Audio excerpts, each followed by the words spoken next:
Mr. Rex Black is today with us. Join Mr. Black for some fun and interesting speculations and predictions on the future of limitless connectivity. Rex, here is your audience.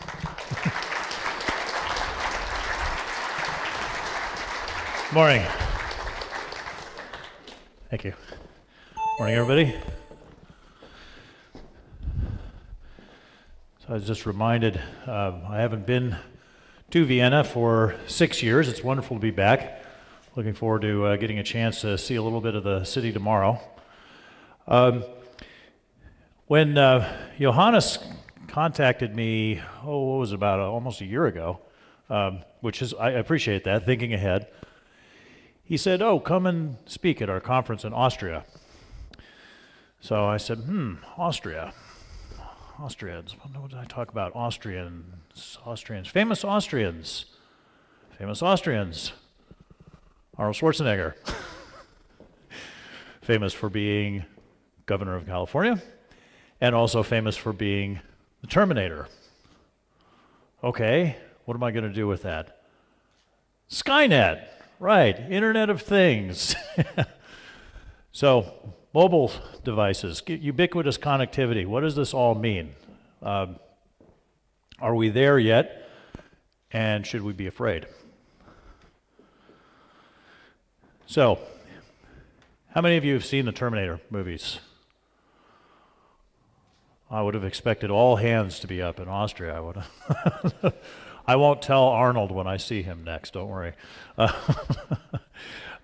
So in the Terminator movies, you might remember, there was this Skynet, which is this distributed network of computers that starts out as this military Internet of Things. The idea is that they're going to tie together all of these effectively drones, which are going to fly around and gain universal information about every naughty thing going on in the world, and that's all going to get fed back to centralized systems.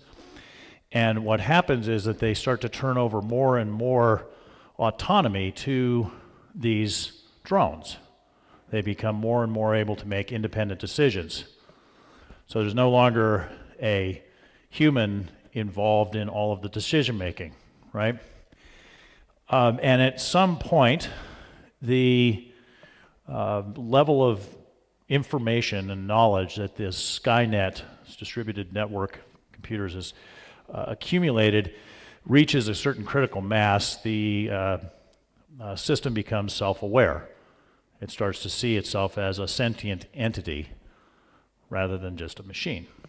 Of course, a machine can't see itself as anything, at least we think, right? But the premise of the movie is it does become aware, and it decides that the right thing to do is to trigger a war between the United States and Russia, a nuclear war, and then it is going to wipe out the rest of the humans because now the humans are the threat. So, pretty bleak vision of where technology is going. Now, this is not universally true in fiction. You don't always see this very bleak vision. If you've ever read Robert Heinlein's book, The Moon is a Harsh Mistress, there's a self-aware computer in that is actually a friend of the rebels, who are these moon colonists, and it helps them figure out how to break the dominion of the Earthlings who are repressing these poor lunar residents. Similarly, in Orson Card's books, The Ender's Game, I don't know if any of you saw the movie of that or read any of those books, there is a self-aware computer in there as well, which is actually quite a benign and, in fact, helpful being.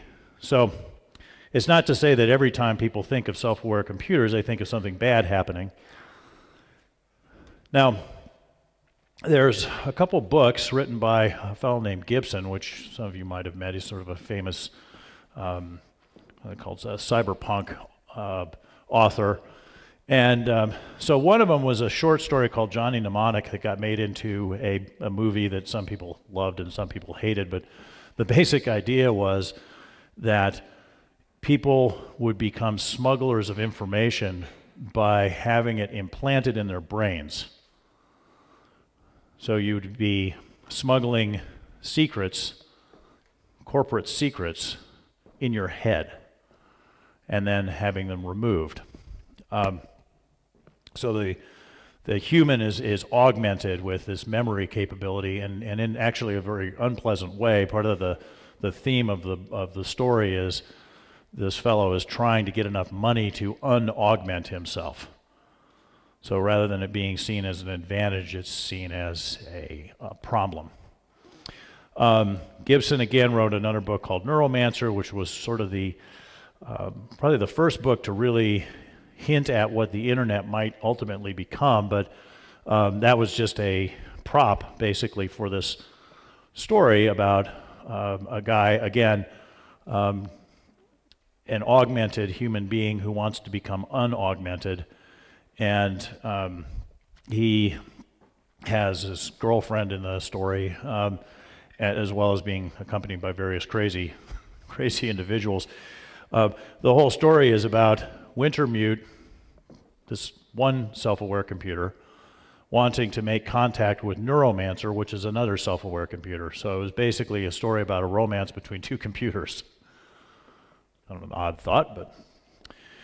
Now, the movie came out recently called Transcendence. Some of you may have seen that, where this fellow gets shot with a polonium-tipped bullet, which kills him, but before he dies, they upload his consciousness into a quantum computer, and then the story is he there or is he not there?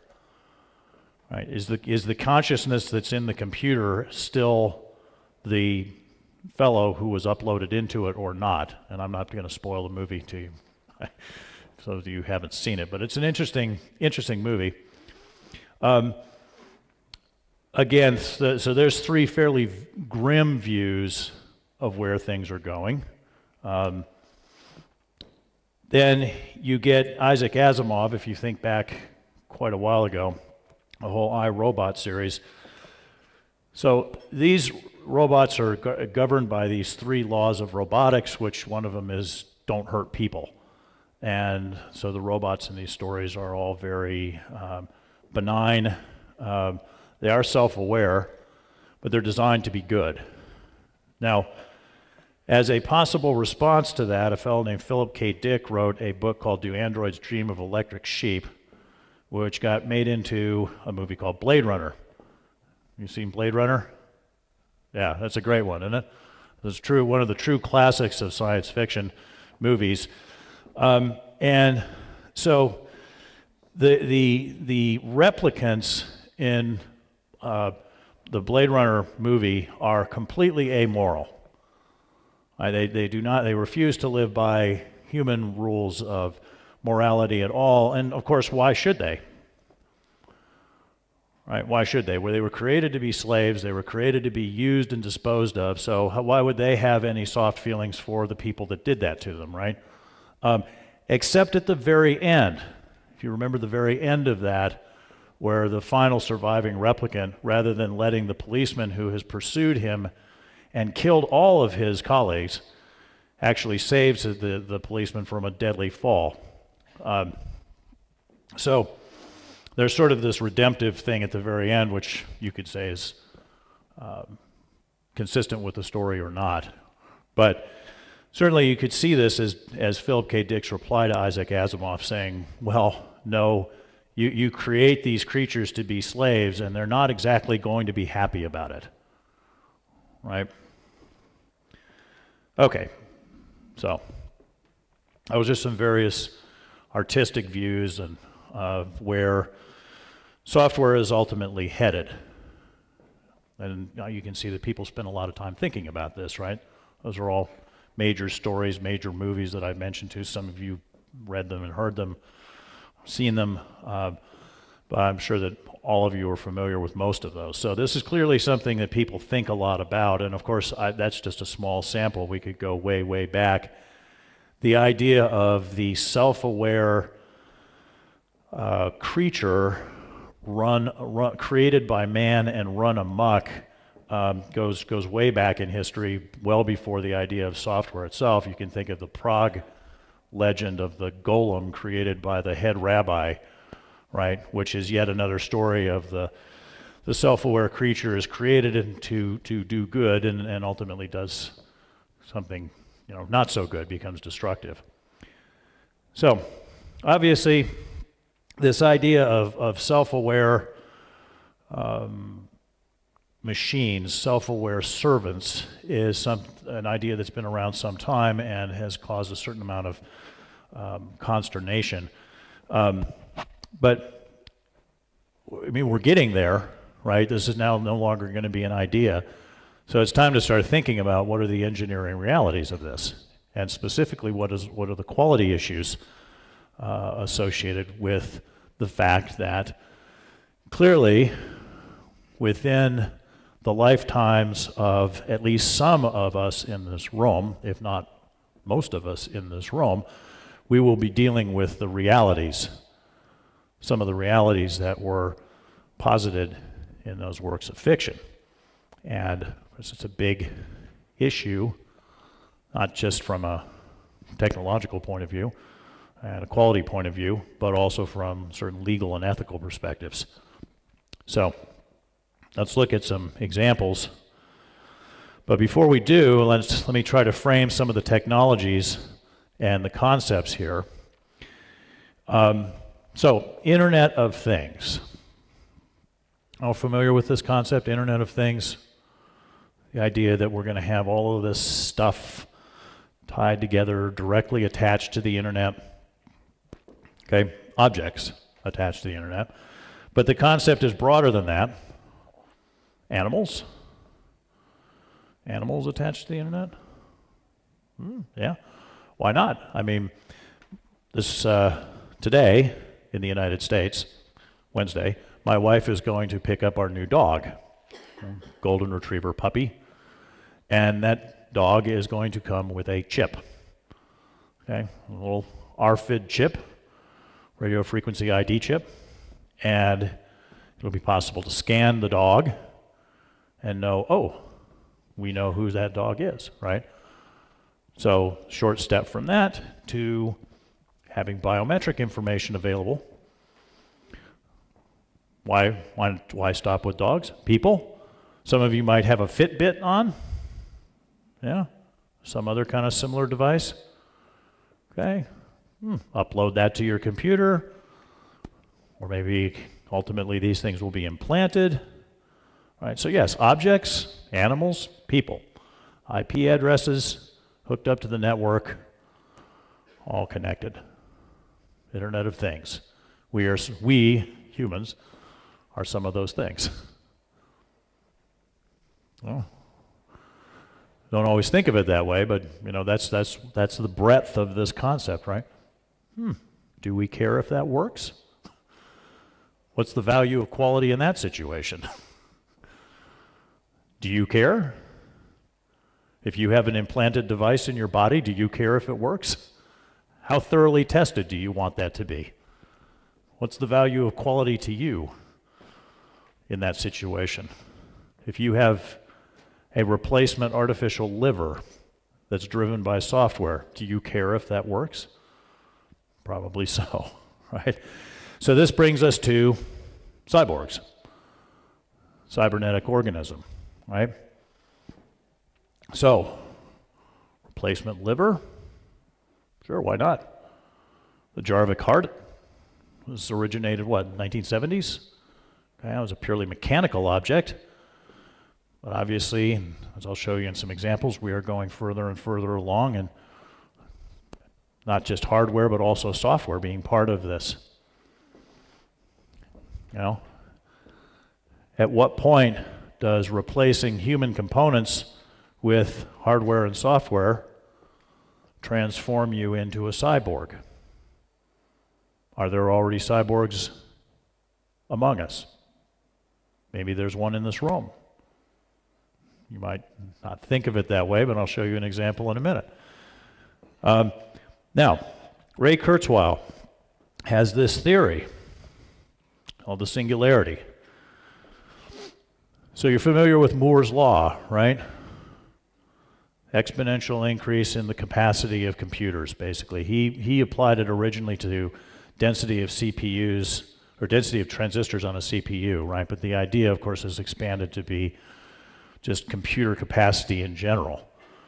Memory, disk space, speed, etc., right? And it's all on an exponential growth curve. Now, one of the things that we human beings are not very good at understanding is the consequences of exponential change. Linear change, yeah.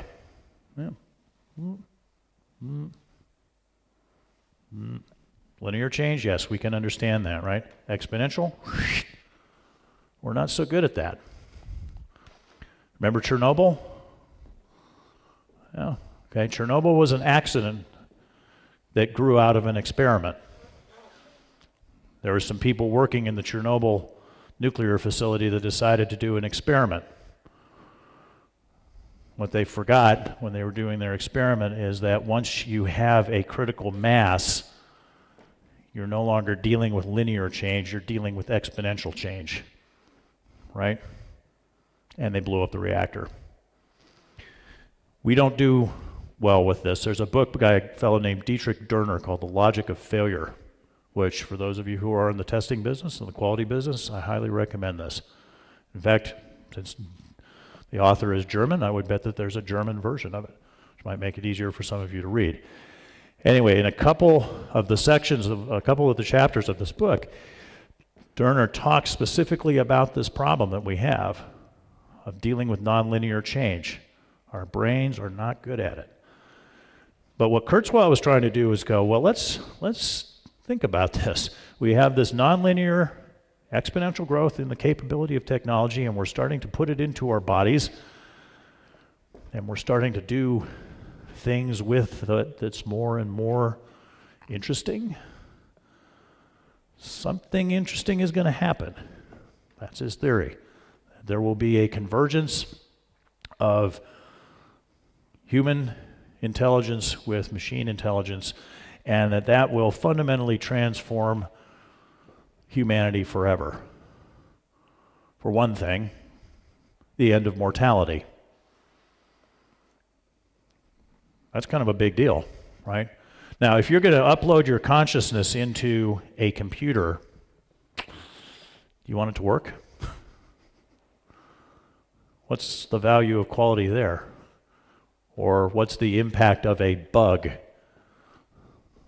Oops, sorry, we have to reboot you. You crashed. Not your computer crashed anymore, because remember, you're in the computer.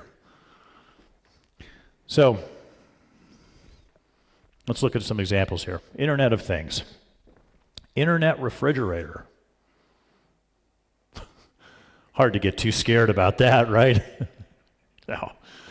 I mean, the computer in the refrigerator doesn't actually make things move in the real world, right? It's informational. Now, of course, you can set it up, apparently, some of these anyway, to kind of make things move in the real world, because they can submit orders. Like, oh, you're low on milk. You're low on this, you're low on that. But, you know, a bug could result in some rather interesting failures. Like you come home one day and you open your refrigerator and there's 64 liters of milk in your refrigerator. And a whole pig. Why is there a whole pig in the refrigerator? Oh, we were low on bacon. So, I mean, you know, I'm kidding here, but I'm also not, because if you are familiar with how things fail, this is the kind of stuff that would happen, right? You get an off by one error of some sort or another, or barcode misread, and then you have a whole pig and 64 liters of milk in your refrigerator, which is more along the lines of funny than scary. Okay, so I said we might have a cyborg in the room. Does anybody happen to have a cochlear implant? Anyone? No, not yet. My wife often suggests to me that I, probably should get one of these, and to which, of course, I answer, "What, honey?" So a cochlear implant is for people who are profoundly deaf. So this is not just you got some limitations in your hearing, but you've actually completely lost the ability to hear in any realistic fashion. So there is a transmitter that is receiving information through a microphone, basically, and processing this into signals, which are then sent directly into your inner ear. Hence the word implant. Now, apparently, these signals don't sound much like speech. And you might say, well, how can it have any meaning, sound? How could it sound like anything the person can't hear? But you have to remember that sound and sight actually don't happen in your ears or your eyes, respectively, do they? They happen in your brain, right? Your ears send signals into your brain. Your eyes send signals into your brain. But it's your brain that constructs what you hear and what you see, right? So in this case, the brain has to learn to interpret a different set of signals, different than what the ear would originally send, but it interprets them, learns to interpret them as a form of sound. It's not perfect, but then again, the technology is still pretty young, and remember the exponential growth. So over 300,000 people have these. That's why I was asking whether anyone in the room had them, because it's not that unusual. In fact, ironically enough, there is a fellow who makes a living as a radio commentator in the United States named Rush Limbaugh, who's a rather polarizing figure, and some people in the United States love him, some people hate him. But it was certainly true that if you're going to make a living taking phone calls and talking on the radio, you have to be able to hear. And this saved his career. Now, right now it's treatment and it's imperfect, but eventually this could go from treatment, an imperfect solution, to actual augmentation. Imagine having a cochlear implant that allows you to hear a conversation a mile away. Possible, right? Certainly you can imagine having your vision augmented to the point where you would have vision like an eagle. You'd be able to see small objects from a mile away moving on the ground, right? And again, you might say, well, certainly we're not there yet. No, but remember, it's exponential growth, right? Okay, now this is, I think, one of the most spectacular examples. Maybe the cochlear implant is remarkable, or more remarkable. There's something poetic about this. This is this woman that you see here is paralyzed, completely paralyzed, unable to move. But maybe not anymore. So that hand you see there, see that hand? That's her hand. Well, she wasn't born with it, but it's hers now because it moves under the control of her mind. She is able to control it with her mind. Now, what is she doing? Eating a bar of chocolate. That's what that is sticking out there. Her comment there, one small nibble for a woman, one giant bite for brain control interfaces.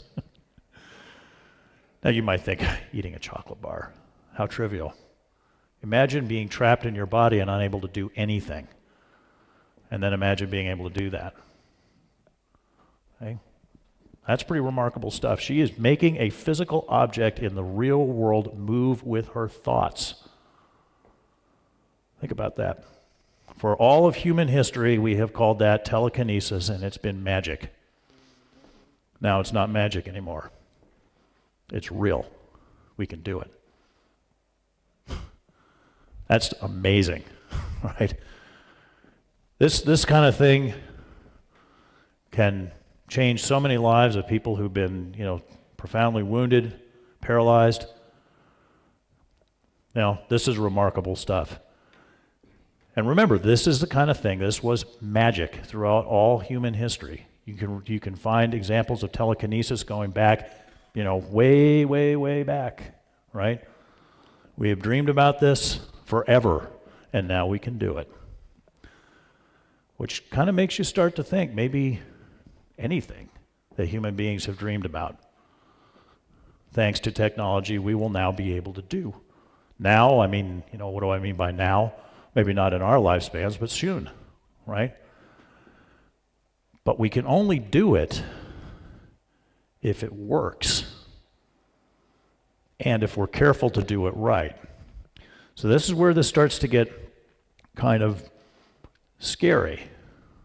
The examples that I showed you so far, they're not scary. They're kind of, either inspirational or kind of silly. In case of the internet fridge, right? They're not scary, but then, things can get scary. I had to bring Arnold back for another appearance here. This is from Total Recall. Remember Arnold in the Total Recall that gets into Johnny Cab? So it's a self-driving car. Again, if we can dream it, we can do it. Right? That's where we're going. So we have self-driving cars. Do you have any of these here in Austria now or anywhere in Europe? No, not yet. They're actually legal in a few states in the United States. And the people who are big promoters of them, Google especially, is saying, oh, they're going to be safer. They're going to be safer. Okay, well, maybe they will. But let's do a little math here. Well, we're engineers, right? Be afraid of a little math.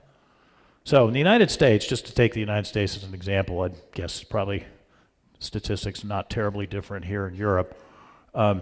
10 million vehicle accidents per year.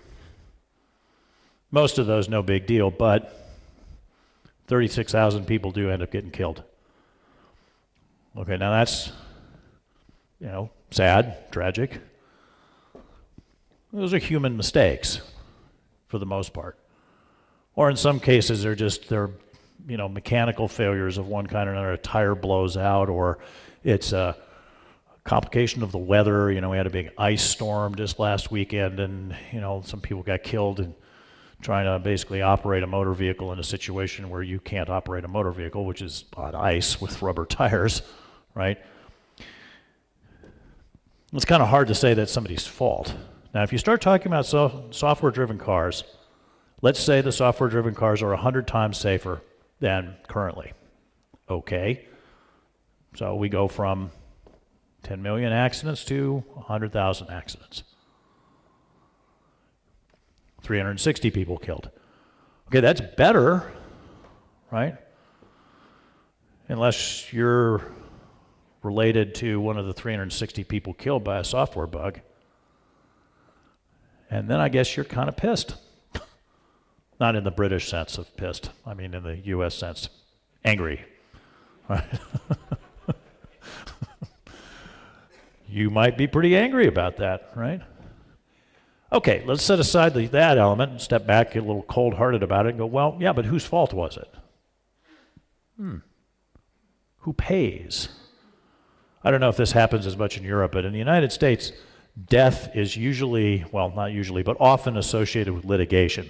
If somebody dies when they didn't have to die, someone's going to get sued. That's pretty much a general rule in the United States. So, someone's going to get sued. Who gets sued? The programmer? Or is it you, the tester? You ever heard this as a tester? How come you guys didn't find that bug? If you're a tester, you've probably heard that, right? Who's going to get held responsible? Okay, let's set aside the accidents. What about the criminal potential for this? We had an incident in the United States just a couple weeks ago where somebody deliberately drove a car up onto a sidewalk and ran over a few people and killed some of them. Crazy person. You know, crazy people do crazy things. But let's say I'm a terrorist. Or let's say I'm a hacker and I want to hold a city hostage and I take over all the computer-controlled cars in that city and start making things like that happen. Now, if I'm a hacker, I say, pay me $100 million or the cars continue to run amok, right? If I'm a terrorist, I don't say anything. I just keep having random instances where people are walking down the street and a car jumps the curb and brrr, mows down a dozen of them, right? Think that can't happen? Sure it can happen. I'm pretty sure that Sony didn't expect a bunch of movies to get downloaded and all of their private information to get spewed all over the internet, but that happened, didn't it? Yeah. So, are we sure these things are going to be safe driving around out there? Okay. Power grid. We take this for granted, right? You wake up, you turn on the lights. Yeah, power. There's power. Great. Yeah, but it's also computerized, which means it can be hacked. And it means that it has bugs. In the United States, it is known that there has been malware installed in the US computer grid. Why? No one knows. Nobody's done anything with it yet. Does that mean they're not going to do anything with it? No. Remember Stuxnet? Stuxnet was around for a while in those centrifuges before the centrifuges started tearing themselves apart, right? That's kind of a problem. Now, we're all familiar with the occasional power outage. One of the biggest ones in recent history in the United States, August 2003, blacked out most of the northeast United States and a goodly portion of Canada, northeast Canada. That was a problem. And the software bug was in the chain of events that led to that. Okay? Now that's a bug, that was an accident, and it was a hassle. But what if all the power in a major region went away for a week, 2 weeks? Major power surge caused by deliberately implanted computer malware blows up transformers. Like most of them in a particular region. You might say, oh, so what? New transformers. Guess what? Lead time on replacing transformers is a lot longer than you might think. And if you blew up a bunch of them, it could be months, literally months before all of them are replaced. We don't think of it as a transformer as a particularly complicated thing, but you don't need that many, so there's not like spare ones laying around. But if you were to blow up a whole bunch of them, it would be a problem, a major problem, like a civilization-changing problem. I don't know if you've seen the movie The Road. It's an apocalyptic, world comes to an end. You've certainly seen probably one of the Mad Max movies, right? So maybe it wouldn't be quite that bad, but it certainly would be for some of the people in the United States that are big on collecting a lot of guns and ammunition, a very, I wouldn't say gratifying event, but they would probably be some of them saying, see, we told you so. We told you we were going to need these. You'd probably be relying on a lot of wild game for a while. Fortunately, we have a lot of deer running around in the United States, so it might be okay there, but it would be a major problem, right? Certainly a societal changing problem, and it could be done on purpose. Okay, Edward Snowden. Now, some people think of Edward, you all know who Edward Snowden is, right? Yeah? Does anybody need me to give you a brief overview? No? Okay. So, Edward Snowden, some people think this guy is just the most horrible human being ever born. They want to see him hung, drawn, and quartered. Other people say he's a hero of freedom. Okay, wherever you stand on that perspective, on that scale, certainly one of the things that he did was reveal the weaknesses of the United States National Security Agency's security.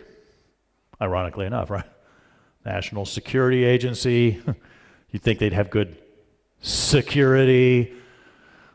No. One guy by himself goes in and gets access to all of this information and absconds with it. Now, you might say, oh, well, it's a one-off, and plus he was a system administrator, and, you know, maybe system administrators should be able to do these kinds of things. Okay, how about Bradley Manning? You guys know who Bradley Manning is? That's the guy who made the WikiLeaks fellow, Assange, a very important guy, because Bradley Manning gave Assange all of that information that Assange leaked, right? The particularly embarrassing stuff, the videotape of the helicopter blowing up the vehicle and shooting the journalists that were by the vehicle, that's Bradley Manning. Bradley Manning was just some dude. Had less computer capability than anyone in this room, almost certainly, right? Weak security, right? There's a problem. And going back to Snowden, one of the things, the lessons from what happened with Snowden is, if you're always connected, you have no privacy, right?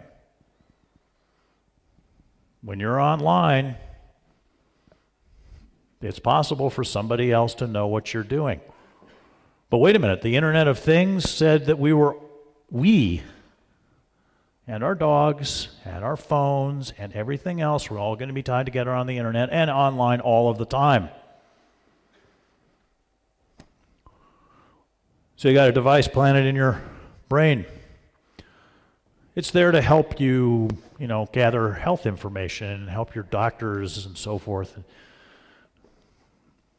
But it also means that somebody could hack into it and have some pretty good ideas of what you're doing, or make some guesses as to what you're doing, right? There are probably some things that you do that you'd like to have private. To quote an Israeli prime minister, I think it was Rabin, said that there are two things that should always be done in private: making love and making peace. So if you're engaged in either of those things, you might want to turn the computer off in your brain, but maybe you can't, because we're all connected now, right? That's where the things are going. So this brings to mind things like were described in 1984, that book, George Orwell's book, 1984. Yeah. Big Brother is watching you. Or is it the Internet of Things? Or is it the hacker down the street who's watching you? Really watching you. Watching your heart rate. Is the government watching you? Then, how do we control that? Right? We want to have controls in place to make sure that there were rules about what can and can't be done, yeah? I seem to remember Angela Merkel wanting certain rules put in place about who could and couldn't tap her phone. Yeah? You had a little conversation with Obama about that not too long ago. Why are you keeping an eye on my phone? Right? Maybe the law needs to catch up with the technology. But then there are people who don't care about the law, right? Call those people criminals. Right? And there's lots of them, lots of cyber criminals. So it's not just that we all, those of us who agree to obey the law, can agree this is the right and wrong way to use this information. I have to make it such that it actually cannot be misused. Right? So this brings us to, can we make it work? Okay, so test basis, familiar term for those of us in the testing and quality world, right? The test basis, the stuff you're going to try to cover with your tests. But what is it going to mean to cover these things? The idea of coverage is pretty easy to understand when you're talking about an information system that's going to be used for a narrowly prescribed purpose, right? A banking application that does certain things. A driverless car? Well, what are the different circumstances in which that device will find itself? How many different situations are there? What is it going to mean to try to cover these things? And plus, what we would be testing for is now, not 2 or 3 years from now. And you might say, well, why would that matter? Well, we have this problem right now. If you build a browser-based application, you're going to want to test it with all of the existing browsers. But that browser-based application is going to be around for a while, isn't it? A few years, and new versions of browsers are going to come out during that period, aren't they? How do you test it with the versions of the browsers that aren't out yet? The driverless cars are all going to need to interact. How do we test the driverless car of today for the ability to interact with the driverless car of 2 years from now? Now you could say, don't worry about that, we'll just download an update to it. Oh yeah, that worked real well for Apple back with the iOS, what was it, 8.1 or something, right? They got their new phone out there and they're like, oh, here we go, new version of the operating system. Whoops, we just bricked all of our phones. Okay, that's kind of funny and a little bit of an inconvenience when it's a phone. When every car on the road stops working all of a sudden because it downloaded an update, whoops, I bricked my driverless car in the middle of a snowstorm, -20 centigrade. Whoops, I'm dead. Right?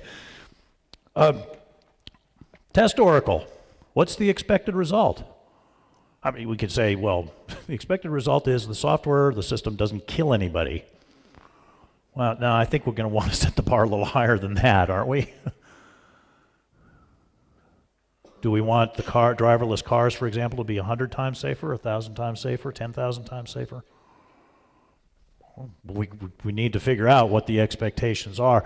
And right now, we as a testing profession are ill-equipped to deal with these things. We don't think of test basis and test Oracle in the kind of ways that we need to deal with these situations. So, you know Laika? Laika, first dog in space. Laika was a fellow tester. So, they shot Laika up in space in Sputnik 2. Things didn't work out for Laika.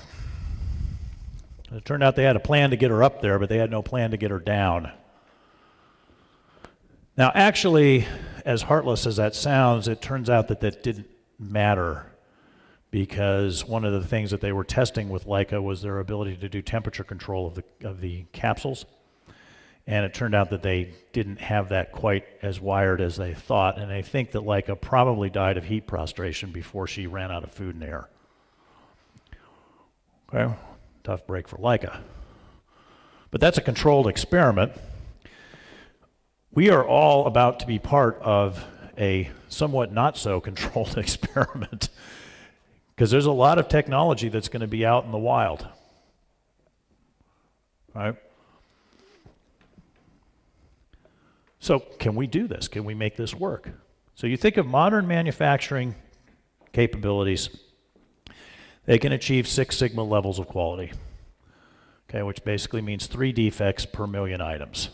Not everybody does that, but this is something that is accomplished amongst top quality manufacturers.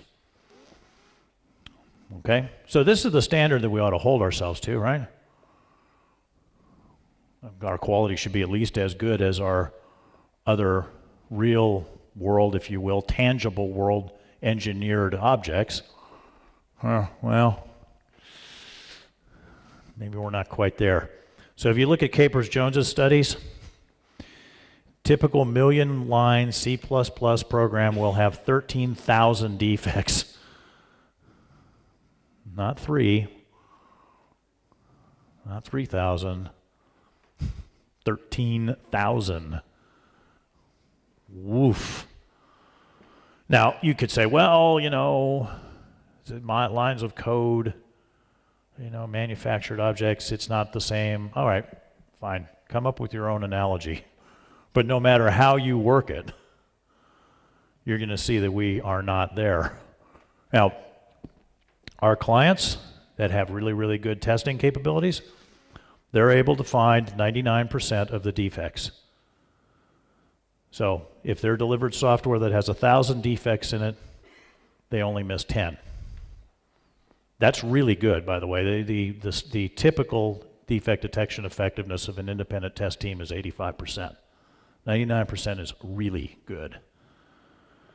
Okay, so even the really good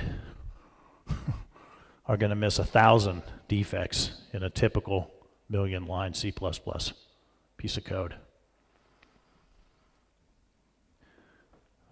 I suggest that we are not there yet in terms of our ability as software professionals to build the kinds of things that I've been talking about in a way that they will work.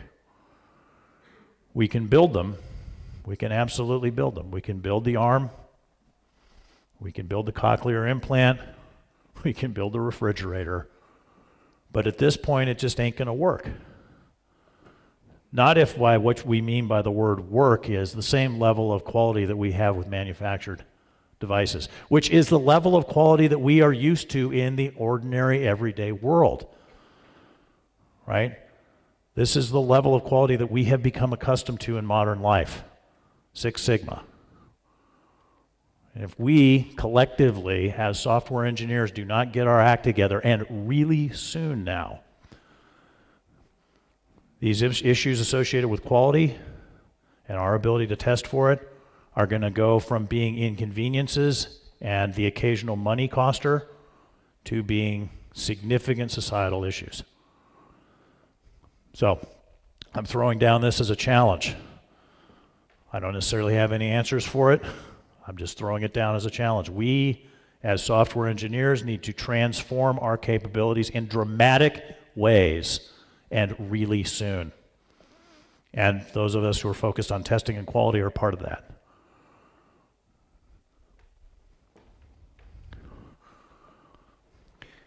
If we don't,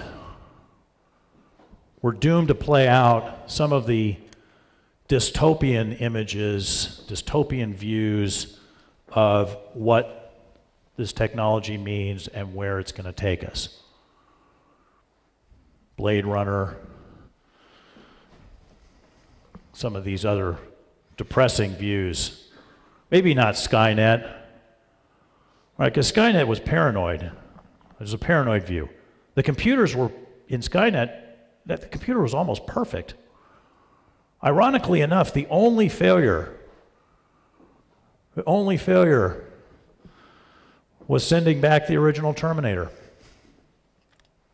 Because if they hadn't sent back the original Terminator, then Reese wouldn't have been sent to protect the mother of the ultimate rebellion.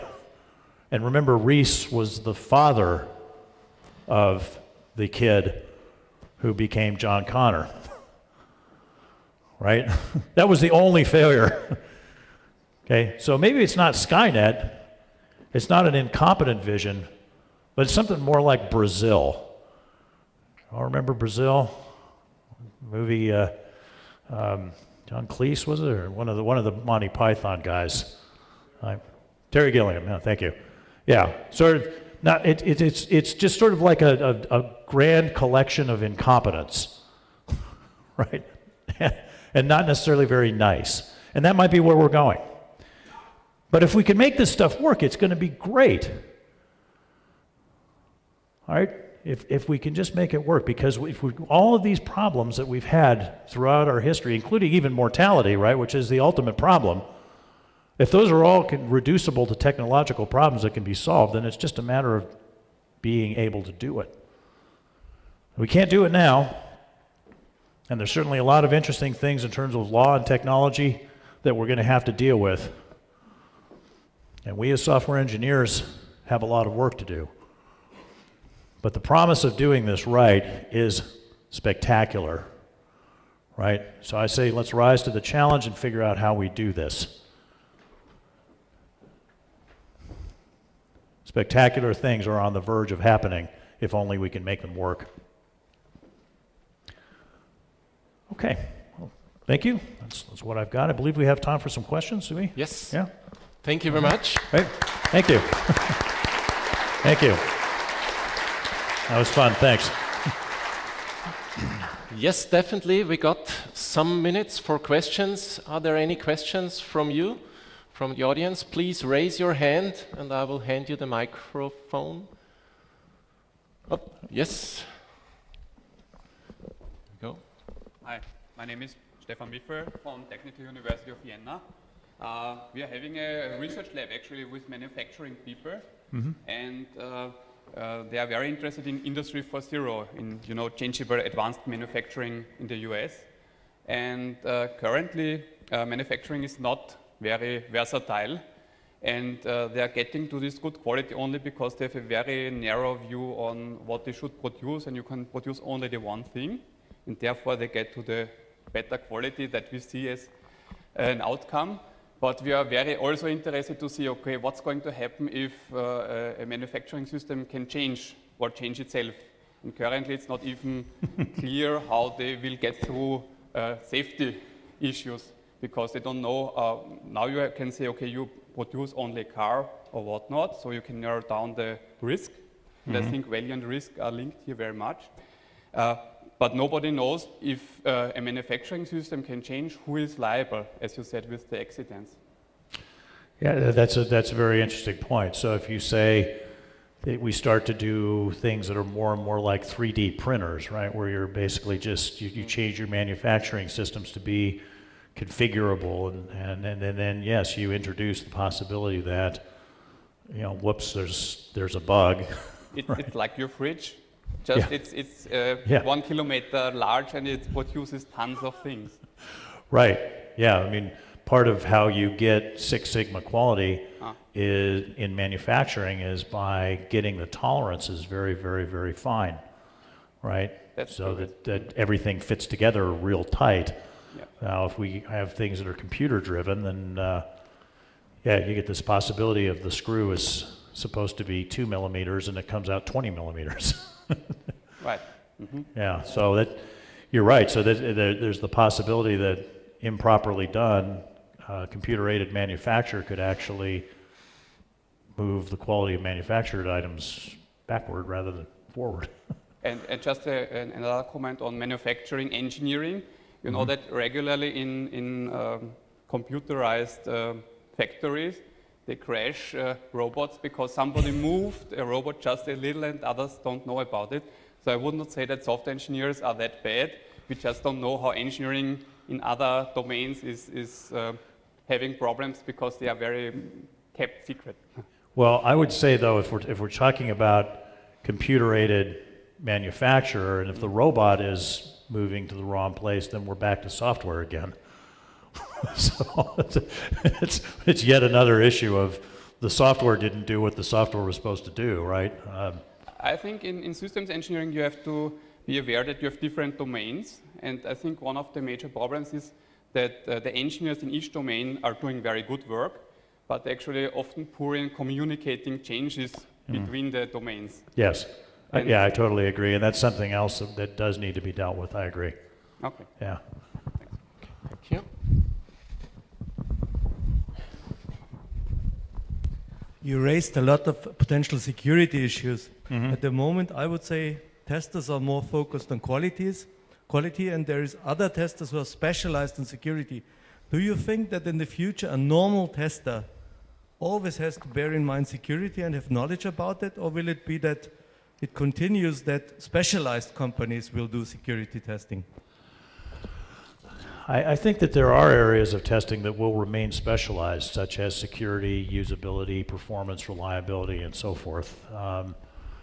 But I think that it's important for all testers to be aware of all those other areas of testing that are going on, so that people are not working in a you know, with blinders on, right? The American term is in a silo, right? Unaware of what's around us.